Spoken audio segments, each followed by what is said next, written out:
नए गली news India channel को सब्सक्राइब करें और बेल आइकन दबाना ना भूलें। दोस्तों हमारे साथ है एक्स एमएलए वारिस पठान और एमआईएम की जो है नेशनल स्पोक्स पर्सन वारिस पठान, जिनकी तारुफ की जरूरत नहीं है। जैसे तो वारिस वारिस भाई, वेलकम बैक। आप पहले तो आप इतने दिन से गायब थे भाई, कहाँ थे? कहीं गायब नहीं थे, यहाँ ही है। पेंडेमिक चल रहा है, कोरोना चल रहा है, तो थोड़ा एहतियात बरत रहे हैं, थोड़ा घर में रह रहे हैं, अपना काम कर रहे हैं, घर में से बैठ के यहाँ वहाँ जा रहे, सब तरफ तो है ही। रमजान में भी थे, बाहर है और रहेंगे इंशाल्लाह।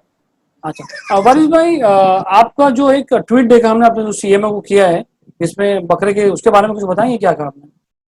ठीक है, क्या हुआ था? पहले अपन वो वीडियो देख लेते हैं। वो वीडियो में दिखा देता हूँ ऑडियंस को। ये वीडियो देख लीजिए आप पहले, वारिस भाई ने क्या लिखा। अस्सलाम वालेकुम, नमस्कार।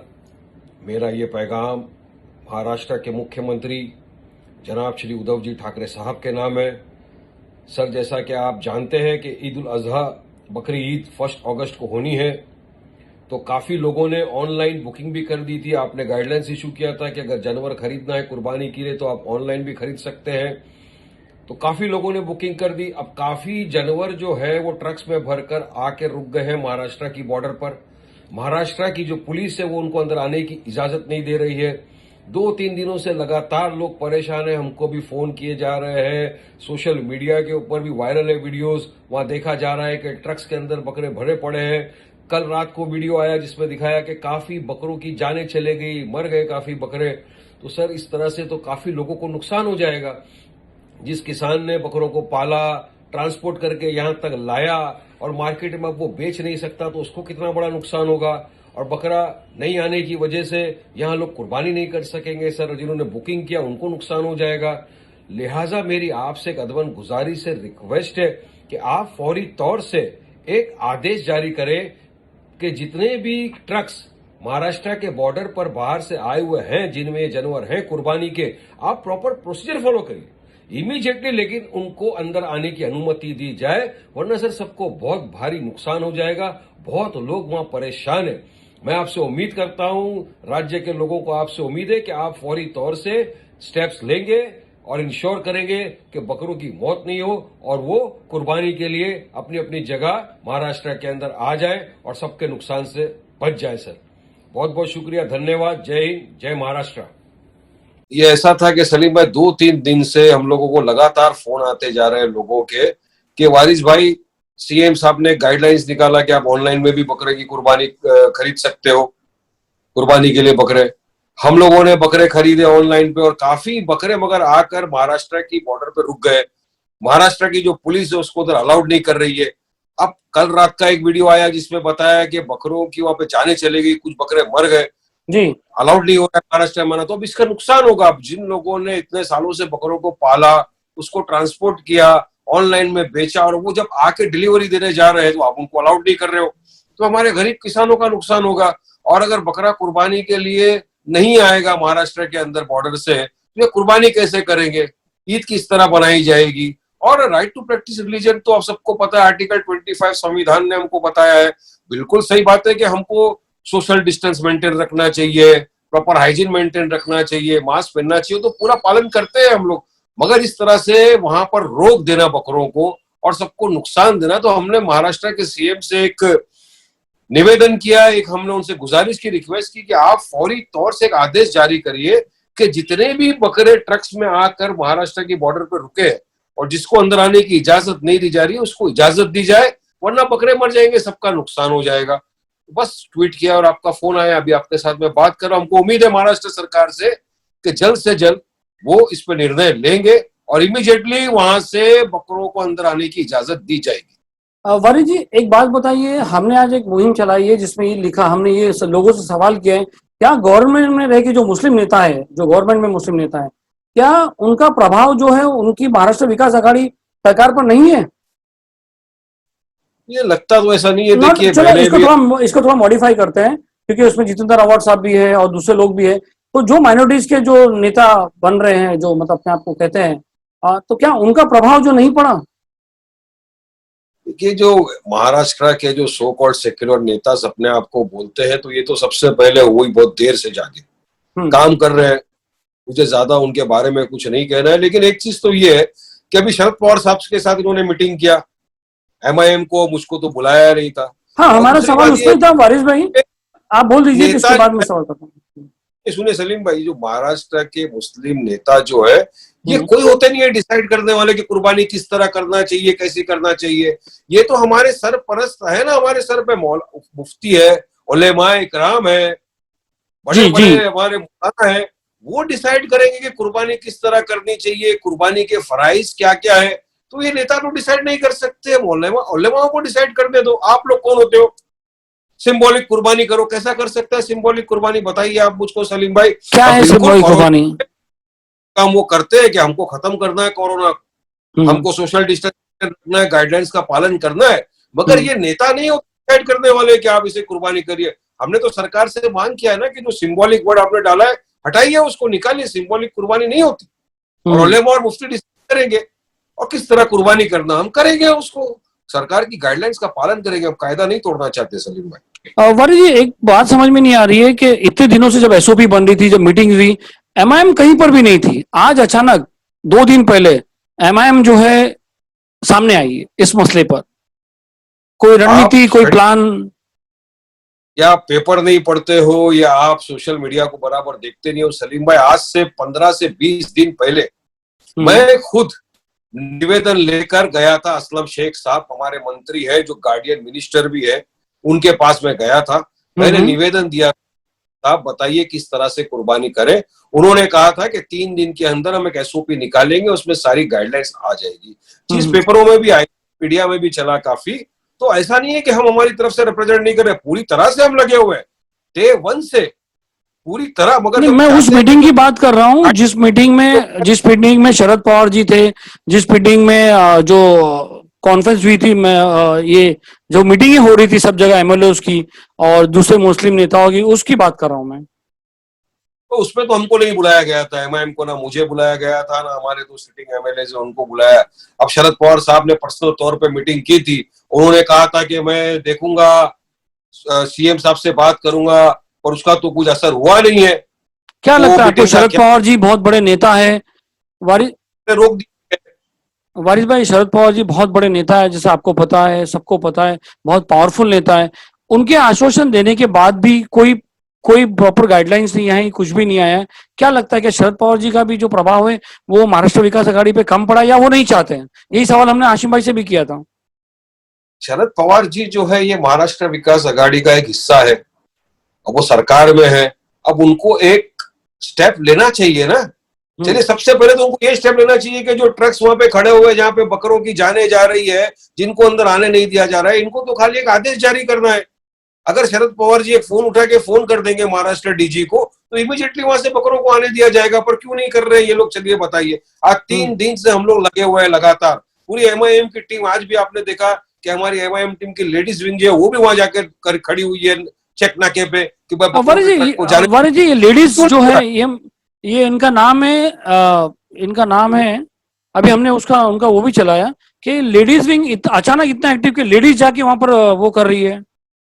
सब एक्टिव है, सब एक्टिव है, मगर लेडीज आगे बढ़ी है, अच्छी बात है। लेडीज को आप कम नहीं समझना चाहिए। आज लेडीज और जेंट्स कांधे से कांधा मिलाकर चलते हैं सलीम भाई, इसलिए लेडीज गई है, जेंट्स आपको उसको डिस्क्रिमिनेट नहीं कर सकते। बहादुर औरतें हमारे भारत देश की, महान औरतें, महान नेता है, आगे बढ़ के गई है वो बड़ी, और हम उनके साथ में खड़े हुए हैं। हम सब साथ में हैं जी, हम सब साथ में। मुहिम सिर्फ मेरी अकेले की नहीं है सलीम भाई, ये मुहिम तो पूरे देश में जहां जहां बकरीद आई है, लोगों को दिक्कत नहीं है, इसलिए हर राज्य ने अपनी अपनी गाइडलाइंस निकाली है। अब महाराष्ट्र राज्य ने जो गाइडलाइंस निकाली है, वो गाइडलाइंस ही लोगों को समझ में नहीं आ रही है कि क्या सिंबॉलिक किस तरह होगा। अब ऑनलाइन पे आपने बोला ऑनलाइन में खरीद लिया मगर आने नहीं दे रहे, तो कैसे कुर्बानी करेंगे हम, बताइए आप। सही बात है, सही बात है। कहीं ना कहीं एक्शन लेना जरूरी है इस वक्त। 3 दिन बचे हैं अभी, 1 तारीख को तो बकरीद, कैसा करेंगे सलीम भाई? और देखिए, जो गोट फार्म्स है मुंबई में, महाराष्ट्र में, भिवंडी में, वहां की बकरे की जो गाड़ियां हैं, जो गुजरात, जो बीजेपी गवर्नमेंट है, वहां पर कोई दिक्कत नहीं हो रहा है, मगर महाराष्ट्र में आने के लिए महाराष्ट्र विकास आघाड़ी जो है रोक रही है। देखिए, वही तो बात है ना कि महाराष्ट्र महाविकास आघाड़ी की सरकार है, एनसीपी, कांग्रेस सब साथ में है। सेक्युलर सरकार है, शिवसेना के साथ में मिली हुई है। अब ये क्यों ऐसा हो रहा है ये तो पब्लिक देख रही है साहब। ये एयर कंडीशन मीटिंग में बैठ के मीटिंग हो गई खत्म, उसके बाद कुछ हुआ नहीं, ये तो सब पब्लिक ने देख लिया। तो ये मीटिंग करने से कुछ नहीं होगा, आगे आना पड़ेगा। और अभी दिन बहुत कम बचे हैं। मेरी गुजारिश है सब नेताओं से, बाहर आइए, लोगों के बीच में रहिए, लोग क्या बोल रहे हैं वो सुनिए। हम तो है ही बैठे हुए, हम सरकार में नहीं होकर भी पूरी तरह से सरकार को हम बता रहे हैं, देखिए हमको गाइडलाइंस मेंटेन करना है सलीम भाई। कोरोना से सब लड़ रहा है, हम भी लड़ रहे हैं, नहीं चाहते कि कोरोना फैले, मगर त्योहार है उसकी कोई गाइडलाइंस प्रॉपर इश्यू हो तो लोगों को आएगा ना। आज ट्रक आके खड़े हो गए, आपने बोला ऑनलाइन खरीदी करो, ऑनलाइन खरीद लिया, बकरा ही नहीं आ रहा है यहाँ पे, तो पैसे भी गए, बकरा भी नहीं आया, तो तकलीफ है ना लोगों को। हमारे पास एक केस आया था वारिस भाई, हमारे पास एक केस आया था परसों रात की बात है कि मुलुंड चेक नाके पे एक भैंस जो होती है ना, भैंस जो यहाँ से दूध के लिए, वो डेयरी फार्म वाले को भी रोक लिया गया कि भाई ये भैंस भी नहीं जाएगी। और अभी तो वारिस जी आप बड़ों की तो वाटर बफेलो की तो बात भूल ही जाओ, यहाँ बकरे के वांदे हो गए। कोई भी नेता वाटर बफेलो की बात नहीं कर रहा है, बड़े की कुर्बानी की कोई बात नहीं कर रहा है। यहाँ पर इनको ऐसा लगा कि बकरे में दबाएंगे तो शायद जो है वाटर बफेलो खत्म हो जाएगा। आज देवनार में क्यों परमिशन नहीं दी जा रही? वारिस जी आपको सवाल करना चाहिए। सवाल किया, मगर आप सब जानते हैं कोरोना है, पेंडेमिक चल रहा है, सोशल डिस्टेंस मेंटेन रखना है। महाराष्ट्र में कोरोना के केसेस बढ़ रहे हैं, तो हम सब उसका पालन कर रहे हैं, मैं भी पालन कर रहा हूँ, सारे मंत्री पालन कर रहे हैं। मगर जहां त्योहार का वक्त आया है, गाइडलाइंस चाहिए हमको एक लाइन बताओ कि इस तरह से हम कुर्बानी करें। आप बोल दोगे सिंबॉलिक, आपके 8-7 मंत्री आपके जो अंदर बैठे हुए हैं महाविकास आघाड़ी में, सो कॉल्ड मुस्लिम नेता, वो बोल देंगे तो नहीं होगा ना। हमारे उलेमाओं को बुलाया गया था मीटिंग में, नहीं बुलाया आपने, मुफ्तियों को बुलाया, नहीं बुलाया। तो मुफ्ती और उलेमा हमारे सर का ताज है, आज हमारे सर पे वो लोग हैं, वो हमको गाइड करेंगे कि कुर्बानी के फराइज क्या है और किस तरह कुर्बानी करना चाहिए। आप उनको पूछिए ना और फिर गाइडलाइन इश्यू करिए। कहीं ना कहीं मैं समझता हूँ सरकार को सीरियसनेस दिखाना चाहिए इसमें, और अब वक्त बहुत कम है, इमीडिएट। और मैं बकरों की बात कर रहा हूँ, आज वो बकरे मर रहे हैं, बताइए सलीम भाई। वीडियो वायरल हुआ, आपने भी दिखाया किस तरह से ट्रकों के पड़े बकरे मर रहे। अब इसका जिम्मेदार कौन होगा? जो बेचारा किसान इतने सालों से उसको पाला पोसा बड़ा किया, बकरे को खिलाया, आज वो बेचने के लिए मार्केट में लाया, ट्रांसपोर्टेशन का खर्चा कर दिया, मगर उसके बकरे नहीं बिक रहे, ट्रांसपोर्ट कर नहीं सकता, अंदर ला नहीं सकता। कितना नुकसान होगा सब लोगों को। हम ईद नहीं बना सकते, नुकसान है लोगों को। सरकार सीरियस इस मैटर में, मेरा ये बोलना है। इसमें कोई सियासत नहीं है।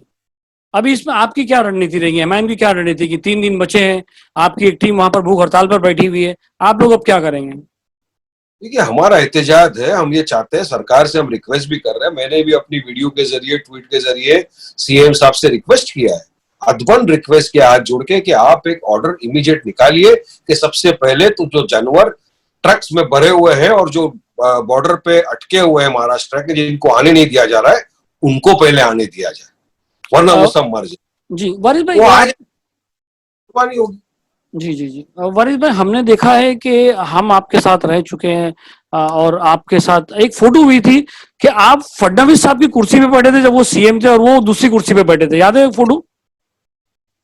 अरे सलीम, याद है कि नहीं? नहीं, उस पर मेरा सवाल है भाई, उस पर सवाल याद है ना? वो फोटो याद है ना? ध्यान नहीं है, ध्यान बोलो तो मैं दिखा दूंगा।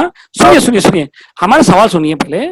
तो आपके इतने अच्छे ताल्लुकात थे, तो यहाँ पर शिवसेना गवर्नमेंट में आपके सीएम के साथ ऐसे डायरेक्ट कांटेक्ट क्यों नहीं है?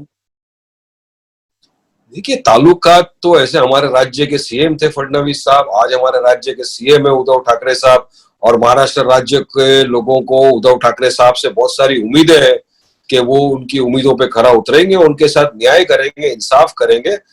तो ऐसा कुछ नहीं है कि सरकार के, जब हम सरकार के अच्छे ही है ना, हम कहाँ बुरे, लेकिन संविधान ने हमको इजाजत दी है कि अगर हमको लगता है कि ये सरकार सही नहीं कर रही है, सरकार को ये करना चाहिए, तो वारिस पठान को ये पावर है, राइट है, इजाजत है कि वो उस बात उठाए और सरकार के कान तक पहुंचाए। हम अपना काम तो संविधान के दायरे में कर रहे हैं, अब सरकार को इसमें एक्शन लेना चाहिए। ये तो सारे नेता कर रहे हैं, तो दूसरे नेता भी कर रहे हैं, सरकार के कान में बात कर रहे हैं, शरद पवार से मीटिंग भी, सबसे भी। सरकार क्यों नहीं चाह रही है? सरकार करेगी। जब महाविकास आघाड़ी एक गठबंधन बना हुआ है, कांग्रेस के नेता है, उसके अंदर एनसीपी के नेता है, सब बड़े बड़े नेता मिले हुए हैं। करना चाहिए, पब्लिक ने आपको जिताया, उनकी आवाज बनकर आप मंत्री बने हो, उनके वोट से आप एमएलए चुन के आए हो, तो आपको सरकार में आप शामिल हो, आप ज्वाइंट हो, तो आपको सरकार के साथ बैठ के एक इसका वो निकालना चाहिए ना। कम से कम जो गवर्नमेंट ने, जी वारिस भाई, जो गवर्नमेंट ने खुद कहा है जो ऑनलाइन बकरे ले रहे उनको तो आने दिया जाए, वो भी नहीं आने मिल रहा है। अब ये जो बकरे बाहर से आ रहे तो ऑनलाइन पे खरीदे वही तो आ रहे हैं, उसमें वही तो आ रहे हैं। अगर उसमें चलो अगर दो चार मंडी के लोग रहते हैं या कुछ भी रहते हैं, मगर बाकी के जो 70-80 जो गाड़ियां खड़ी हुई है, जो लोग ऑनलाइन बकरे खरीदे, जिन्होंने पैसे दे दिए, अब वो बकरे वाला क्या उनको पैसे देगा अगर बकरे मर गए तो? कैसा दे सकता है? यानी कि एक तो पेंडेमिक चल रहा है, ऊपर से लॉकडाउन चल रहा है, लोगों की जेब खाली, ऊपर से ये नुकसान अलग से। बिल्कुल, यही तो मैं बोल रहा हूँ ना। मैंने जो एहतिजाज जताया और जो मेरा वीडियो, उसमें मैं यही बोल रहा हूँ कि आप फौरन एक ऑर्डर पास करिए, वरना बकरे मर जाएंगे तो सबको नुकसान होगा ना। किसान जो लाया है, सेलर ट्रांसपोर्ट करके लाया, उसको नुकसान हो जाएगा। यहाँ जिसने खरीदा है उसको कुर्बानी के लिए बकरा नहीं मिलेगा, उसका नुकसान हो जाएगा। और 3 दिन ईद को बाकी है, कैसे कुर्बानी करेंगे, कैसे ईद बनाएंगे? और आपकी गाइडलाइंस थी महाराष्ट्र सरकार की कि ऑनलाइन खरीदी कर सकते हो। अब जो गाइडलाइंस आप फॉलो किया वो भी नुकसान में जा रहा है। तो सरकार को कहीं ना कहीं सीरियसनेस दिखाते हुए एक पॉजिटिव अप्रोच स्टेप लेना चाहिए। देखिए, फिर से मैं दोहरा रहा हूं कि हमको कोरोना को हराना है, हम सबको सरकार की गाइडलाइंस फॉलो करना है, हमको सोशल डिस्टेंस मेंटेन रखना है ताकि बीमारी नहीं फैले। मगर साथ में सरकार की जवाबदारी बनती है, जो आपने गाइडलाइंस निकाला तो आपको सब सोच विचार करना चाहिए और अलाउड करना। जी, आप भी कोशिश करते रहिए वारिस जी, आपकी टीम भी कोशिश करती है, दूसरे लोग भी लगे हुए। देखिए इसमें क्या होता है आगे। बहुत बहुत शुक्रिया, बिल्कुल करें। बहुत बहुत शुक्रिया, और एक बार वेलकम बैक। अरे सलीम भाई, इंशाल्लाह, फिक्र मत। इंशाल्लाह ओके।